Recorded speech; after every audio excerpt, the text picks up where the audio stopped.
Well, what do you propose we do now? I, for one, am intent on continuing to the east. What is there to be found in the east? Nidhogg's lair, the Eyrie, is said to lie in that direction. And the eye tells me he is near. You cannot still mean to slay him. You cannot still mean to stop me. I have been true to my word, and aided you in this fool's errand with Hraesvelgr. But your efforts at parley have come to naught, Lady Iceheart. I would see Ishgard saved, and for that, Nidhogg must die. With the tale of our ancestors' vile betrayal yet ringing in your ears, you speak of continuing this war? Nay, lady. I would but pierce its vengeful heart. When Nidhogg dies, this war shall die with him. A moment, Estinian. You yourself spoke of the Great Worm's strength, that you believed him powerful enough to raise your city to the ground. How then are we few to challenge him? Even behind the stout walls of Ishgard, with an army of knights manning the defenses, our victory would be hard won. Yet you propose to contend with the beast in his own lair. In close combat, this will afford us an advantage. And if the tales are true, the Warrior of Light has bested many an invincible foe. But such speculation is meaningless if we cannot even find the worm. Our first task must be to seek out Nidhogg's lair. The story of this nation grows bloodier by the moment. Must death always be answered with more of the same? Such is the way of things, I fear. I shall consider it a miracle if mine armor is not stained crimson ere this conflict is ended.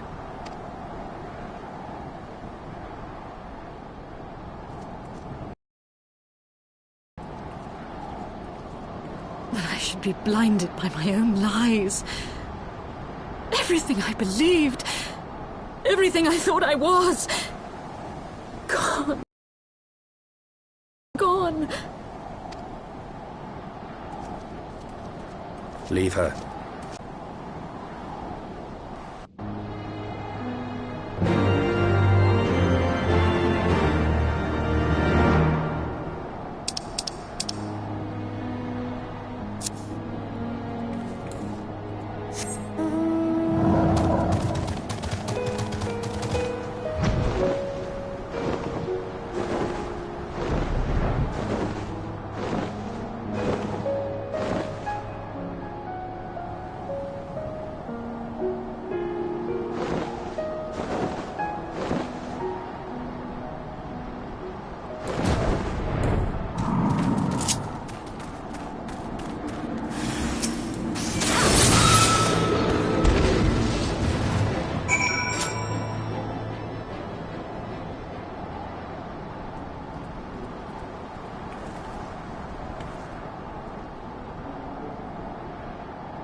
Is that it?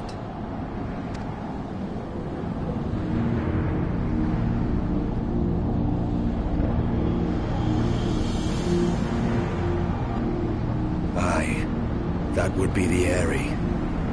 I feel Nidhogg's presence through the eye, his caustic hatred gnawing at my soul. 'Twould seem the death of his consort has put him on guard. Mark how he wards his lair with tempestuous winds. A similar barrier once barred our entrance to the Primal Garuda's domain, until we discovered the means by which it could be penetrated.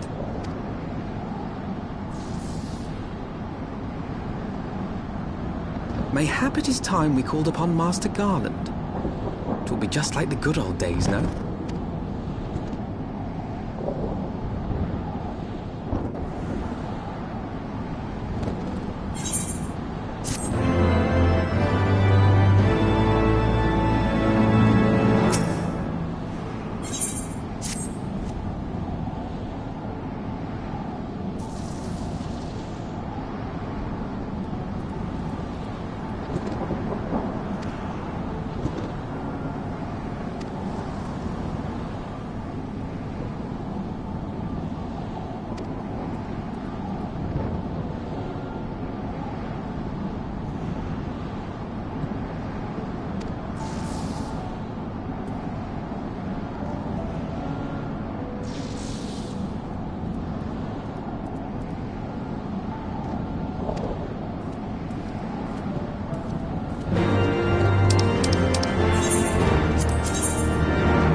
Feast your eyes upon our latest and greatest feat of engineering. We call it a mana cutter.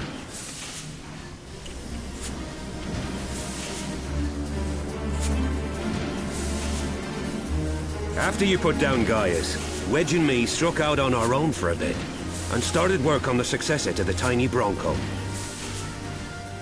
Impressive little thing, isn't she? My talent for ship design has plainly rubbed off on them.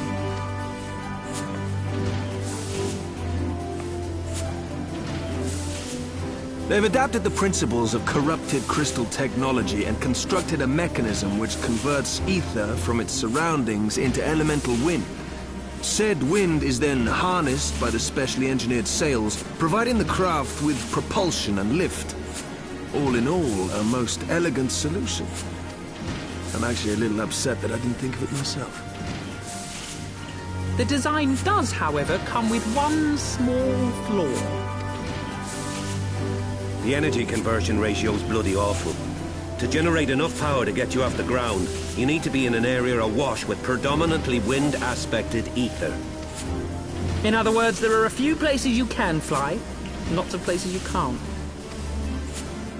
The new Ishgardian airship hasn't left the boys much time for tinkering, meaning it may be a while before this particular project takes off.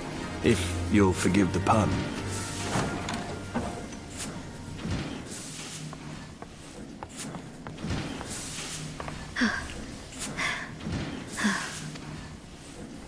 Tataru, what's happened? I've been looking all over for you.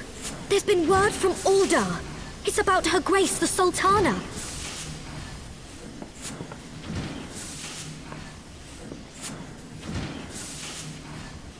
It seems you're required elsewhere. Leave the mana cutter with us. We'll see that she's airworthy and suitably equipped to slice through those winds.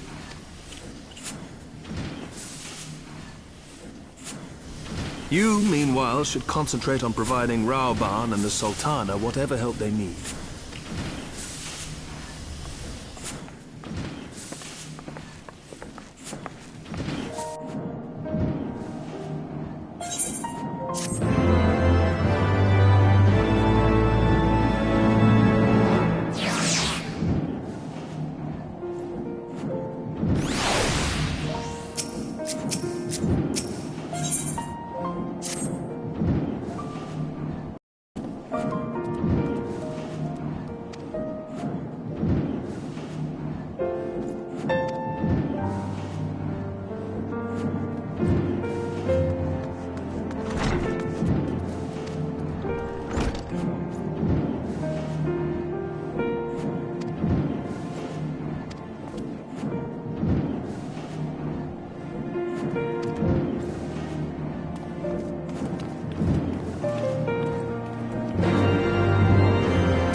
Thank you for coming.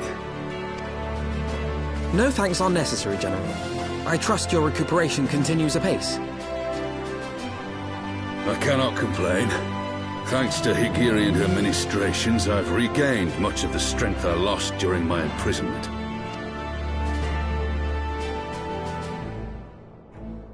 I gather you have made progress in the search for Her Grace. Aye, some good fortune at last.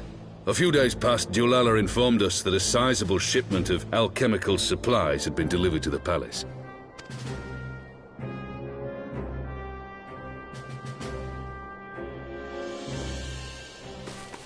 With Papa Shan's assistance, I set out to ascertain the source and nature of the shipment.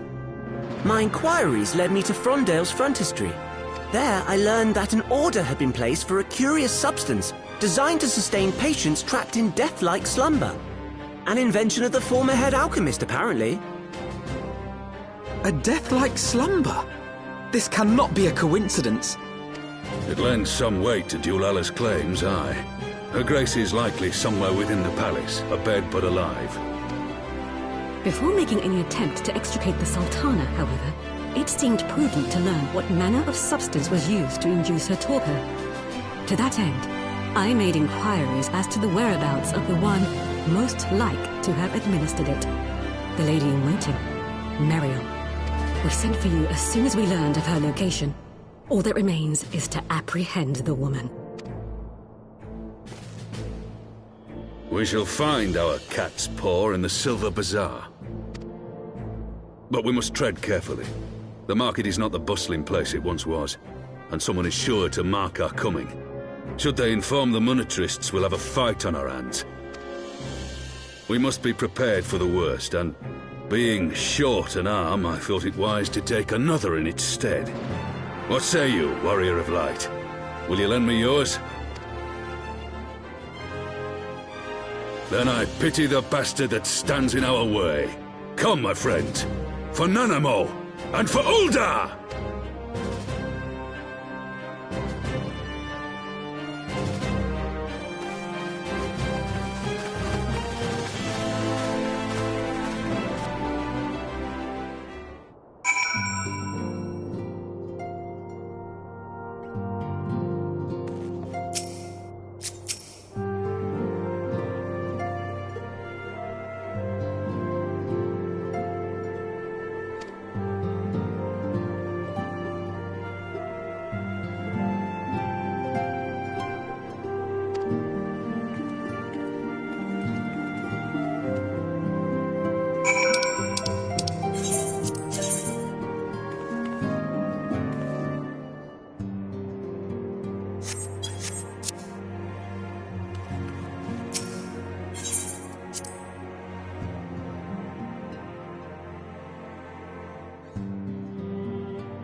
You are Meriel, the Sultana's former lady-in-waiting?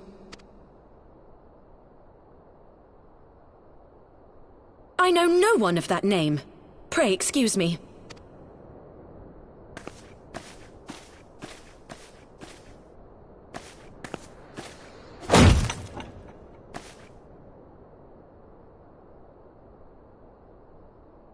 General Alden!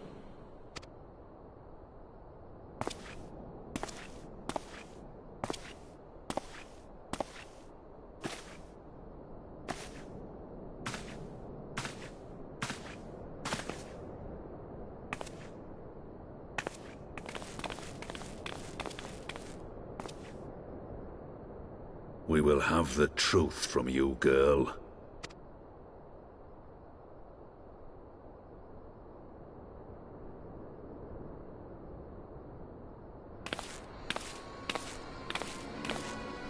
Mayhap it would be better coming from me.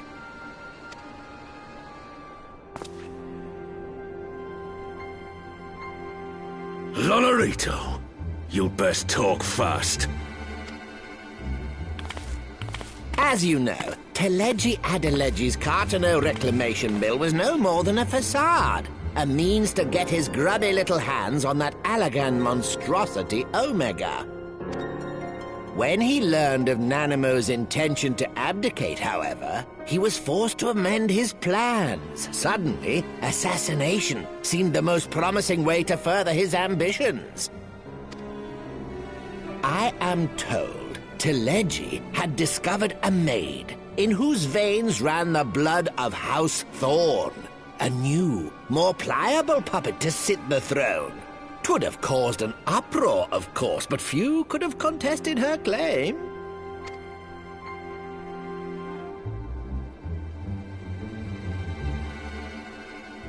'Twas plain that Teleji's wild machinations had outgrown our ability to control them. So I decided to usurp his scheme and left the fool to seal his own demise. And what of Nanamo? Oh, I have no desire to harm her grace. 'Twould profit me little to destabilize our government. Thus did I employ young Meriel here to administer a potent sleeping potion in place of a poison.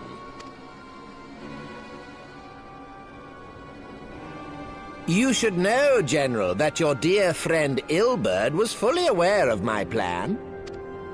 I had him lie about the assassination as a means to prime your rage against Teleji.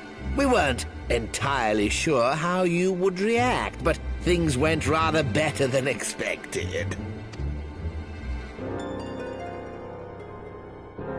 You conniving little worm!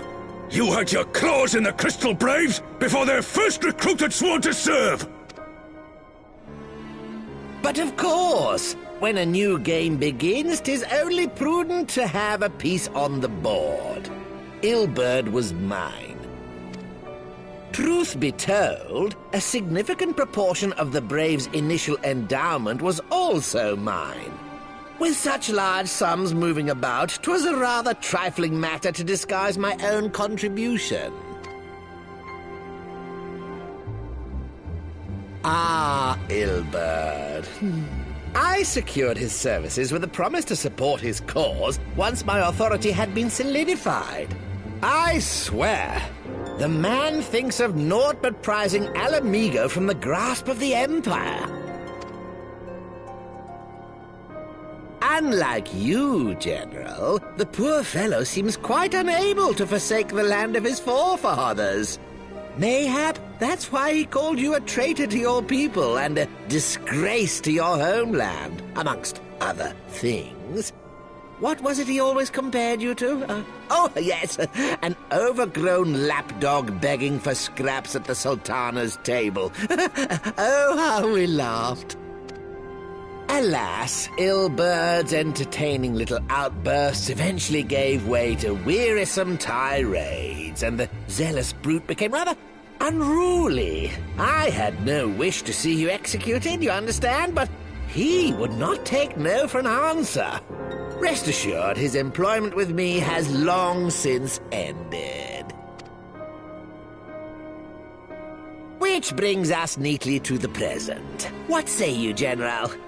Both you and the Sultana are alive. We have one corpse and one fugitive, and preparations have been made to restore your good name. Shall we cry quits and start again with a blank ledger?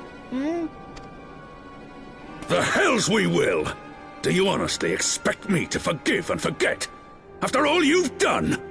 You're guilty of high treason! Stay your blade, Master Alden. You yourself are not innocent. Or have you forgotten your own crime in executing Teledji Adeledji without trial? Though you acted out of loyalty to the Sultana, such deeds are in violation of both the word and spirit of the law.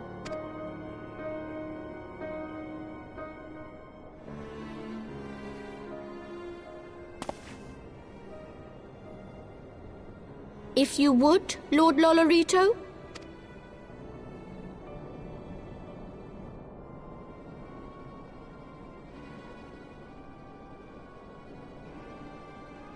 This potion will wake the Sultana from her slumber.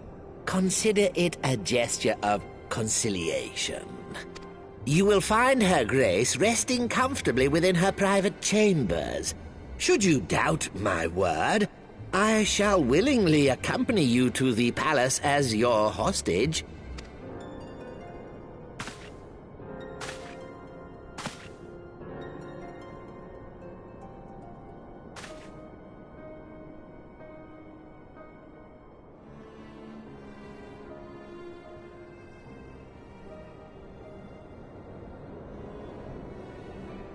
I like not your motives, Lolorito.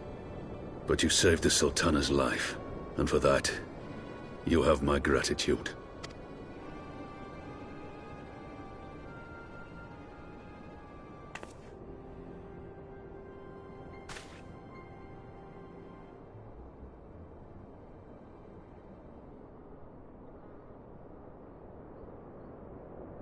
Rauban Aldin, you are hereby reinstated as General of the Immortal Flames.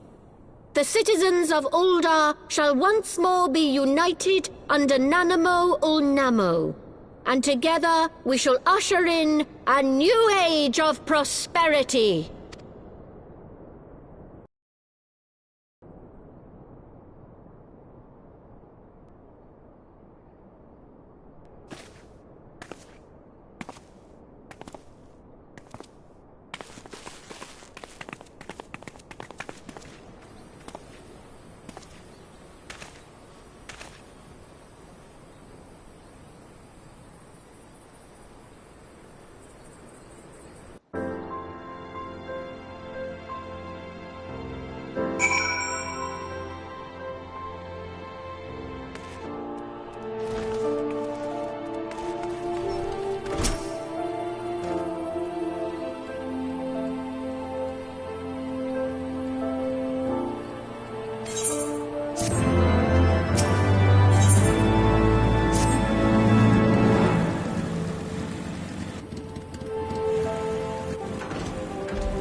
I was having the longest dream. 'Tis time to wake up, Your Grace. Another day begins in Thanalan, and the sun blazes bright upon the sands.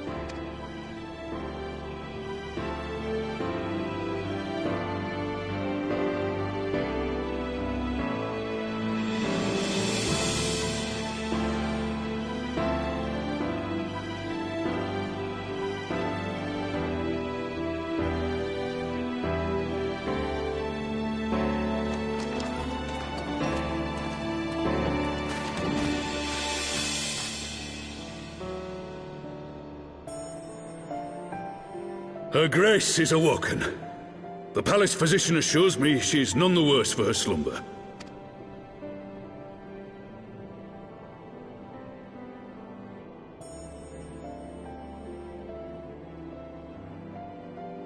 I believe Her Grace will soon resume her plans to place the government of Uldar into the hands of its citizens.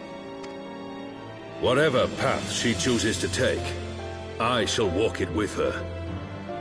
And we shall tread slowly, lest the nation be unsettled in our wake.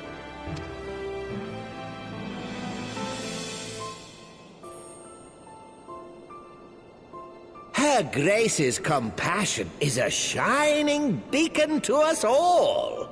But what our city truly thrives upon is competition. 'Tis in the struggle against our rivals that opportunities are seized and fortunes made. And with the Empire on the offensive once more, now would hardly seem the time to turn our system of government upon its head. Are you privy to new intelligence, my lord? I would hardly call it new. Remind me, what was the name of that enormous Imperial warship which met its end in Mordona? Wait, I have it.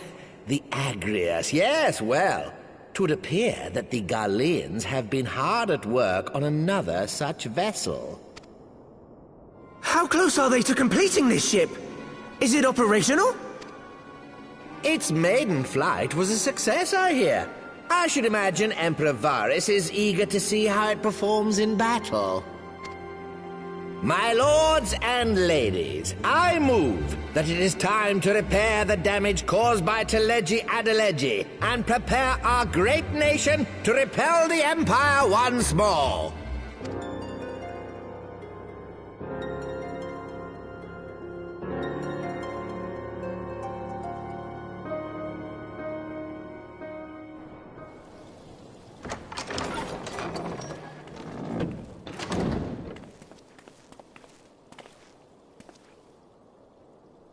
"'Tis well that the Sultana has awoken.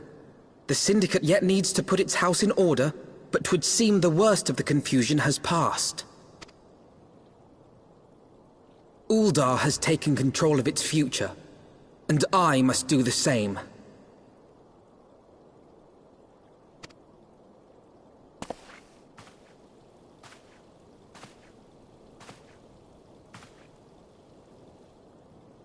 I have decided to disband the Crystal Braves. Among the recruits, there were those who supported our Order's goals and convictions with all sincerity. 'Tis my hope that these loyal men and women will choose to remain our allies in the battles to come.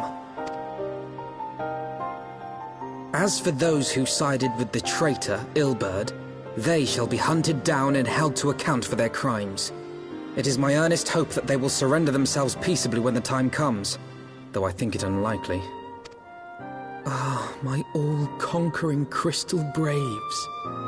The model army meant to pave the way for a single, unified Grand Company of Eorzea. That so high an ideal should be brought so low. I need not tell you how deeply the betrayal stung me. Yet I see now that it was mine own naivety and pride which allowed the Braves to fall prey to corruption.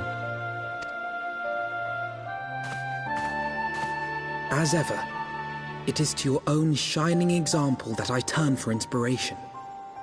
Like you, I mean to stand firm in the face of hardship and give mine all for the cause. Let us resume the search for our missing comrades, that we might come together to shine the light of dawn across the realm once more. The role of Crystal Brave Commander suited me ill, and I shall play it no longer. Henceforth, I shall be no more or less than Alpha, the Scions.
All stands ready, Lord Commander. Ah, the moment has come then. Pray excuse my lateness. I paid a brief visit to the workshop to inquire about the mana cutters. The engineers assure me that they're ready.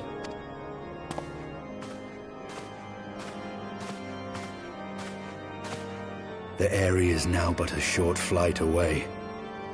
Yet what a long and winding path we took to reach this point. Were it not for Master Alphino's proposal, we never would have attempted to parley with the dragons. Though our negotiations yielded little, our expedition with Lady Isar taught us much. You took an unimaginable risk. I could scarce believe the tale Estinian told. Aye. 'Tis true that many of our countrymen would sooner die than join hands with the heretic's mistress. But 'twas through that most unlikely of alliances that we came to speak with Hraesvelgr. A conversation that went rather poorly, as I recall. In this instance, the journey was more important than the destination. Had we not slain Nidhogg's consort, Tiaman, and put the Great Worm on his guard, the Dravanians would have arrived at Ishgard's walls long ago. Aye, that they would. Full grateful am I for every hour of respite your actions have afforded us. Thanks to you, our defenses are much improved. 'Tis but a pity they won't be enough. Thus you believe an assault upon the area represents the city's best chance of survival. Is that not so, Estinian? I am under no illusions. Nidhogg's might is legendary. But with his eye in my possession, I can stifle his strength at the source. Victory will be hard won, even so. And I shall be glad indeed to have the Warrior of Light at my side. You shall have my blade as well. There are more of these mana cutters to be had, yes? Lord Commander, no! How can I, a proud knight of Ishgard, stand by and do naught while an outsider risks life and limb for our homeland? I swore an oath to protect this city. Pray leave the slaying of dragons to dragoons, Sir Knight. Your duty to command the city's defense is no less vital. Should we fail, and Nidhogg slip through our grasp, who then will hold the walls against him? Will you leave Ishgard in the hands of the Holy Sea's zealots? There are others. Who but you has the authority and the standing to orchestrate a city-wide defense? I do not, and neither does the Warrior of Light. That is why it is our place to fight, and yours to remain here, Lord Commander. What? You too, Master Alphino? By the Fury! You have shown some promise, but this adversary is far beyond your skills.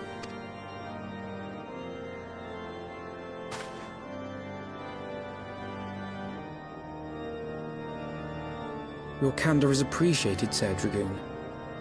I shall remain then and cheer you from afar. Well, my friend, would seem I have discouraged the last of the volunteers, and claimed the task as ours alone. But if any alive can best this worm, 'tis surely we too.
No, Worm!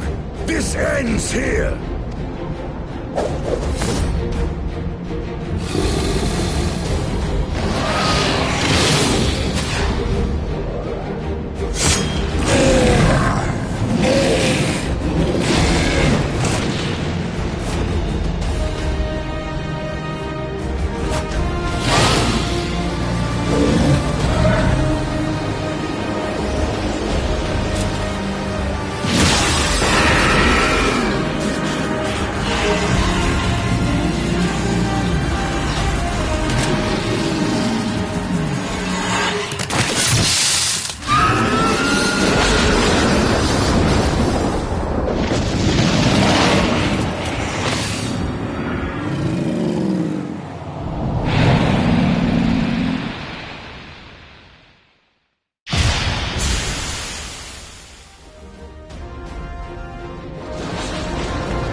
Gifted my people 1,000 years of suffering.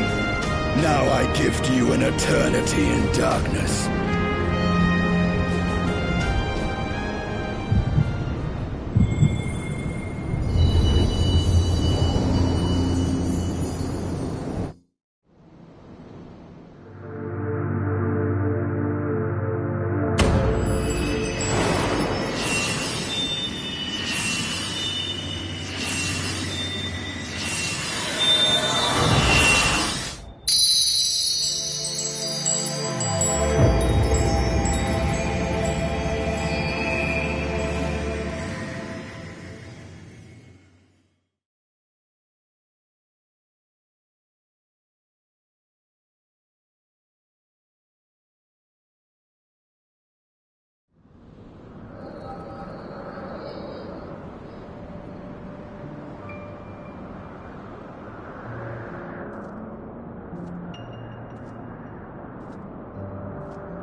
They are ours, Lord Eldrath. The eyes of Nidhogg.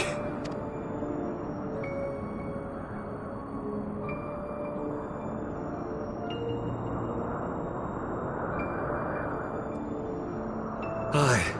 The worm lies broken and my father is avenged. With the wellspring of his vitality thus denied him, Nidhogg shall not linger long in this world. But behold the terrible price we have paid. My sire is dead. So many brother knights slain. We traded our honor for the strength which now courses in our veins. And still we are forced to make such sacrifice.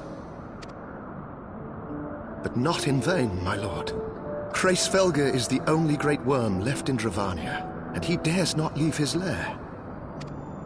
With Nidhogg's eyes in your possession, who now can challenge the might of Ishgard, ascend the throne, and take your rightful place as the ruler of our people?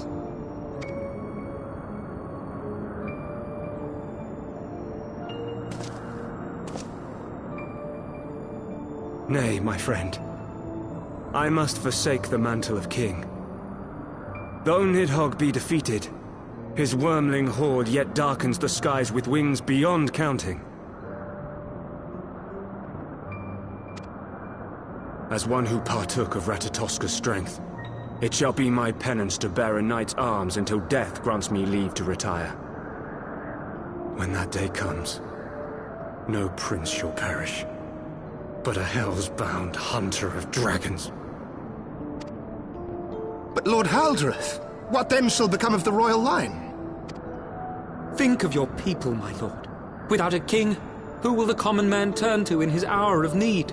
How will he find his way without your benevolent hand to guide him? I thank you, Sir Flavian and Sir Silvertrill, for dispelling my remaining doubts. With men of such wisdom and compassion in service to the realm, 'tis plain that Ishgard has no need of a king. But if you must bow to the demands of tradition, you need look no further than yourselves for one worthy to wear the crown.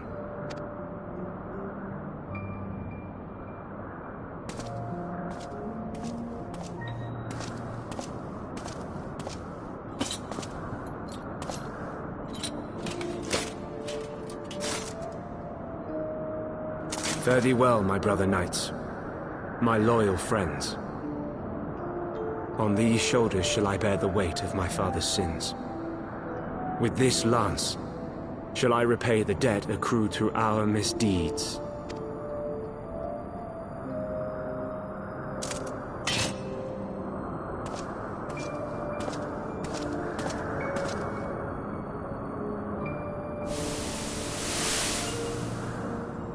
What cruel jest has fate played upon us?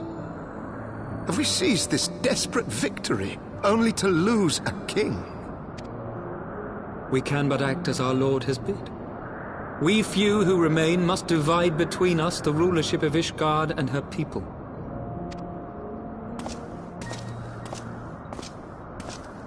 Not I. My oath was to Lord Haldrath, and he alone.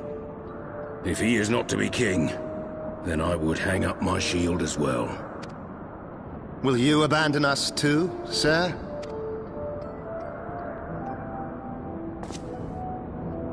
I would wash my hands of blood and betrayal, and take up an honest trade. Mayhap I shall serve ale instead of sharpened steel.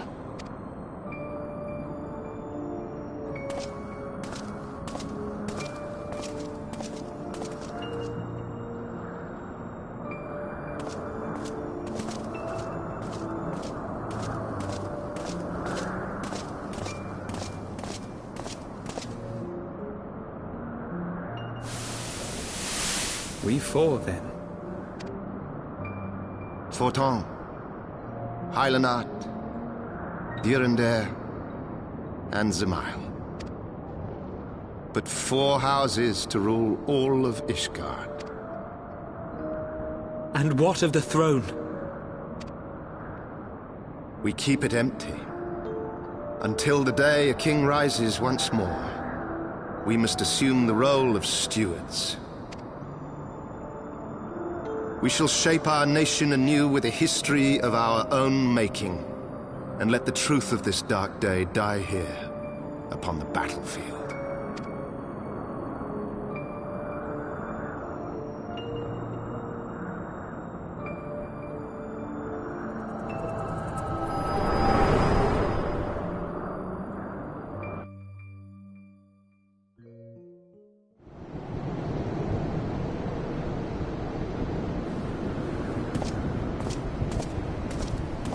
What ails you, friend? Are you wounded?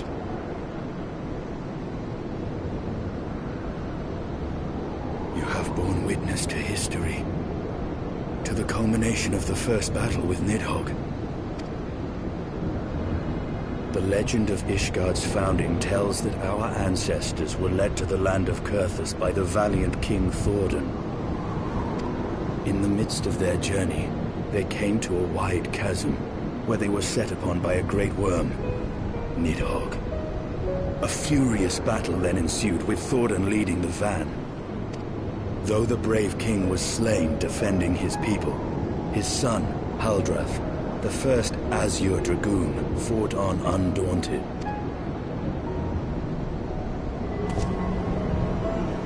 And with a mighty thrust of his lance, he gouged out Nidhogg's eye, forcing the wicked creature into retreat.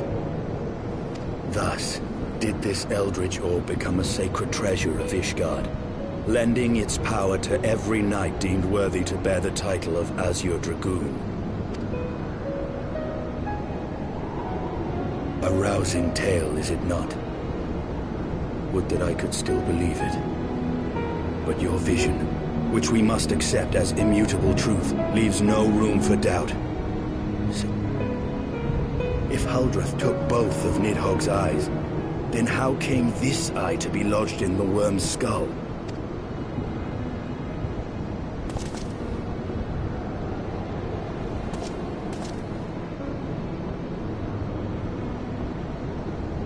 Beneath every answer we unearth, another question lies buried.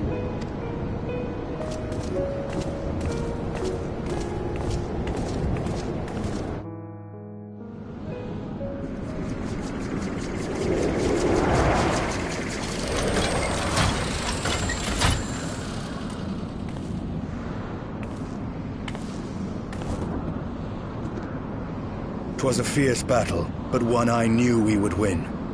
Your fame is well deserved, warrior of light. Full proud am I to have fought at your side. I would fain return with all swiftness to Ishgard to inform the Lord Commander of our triumph.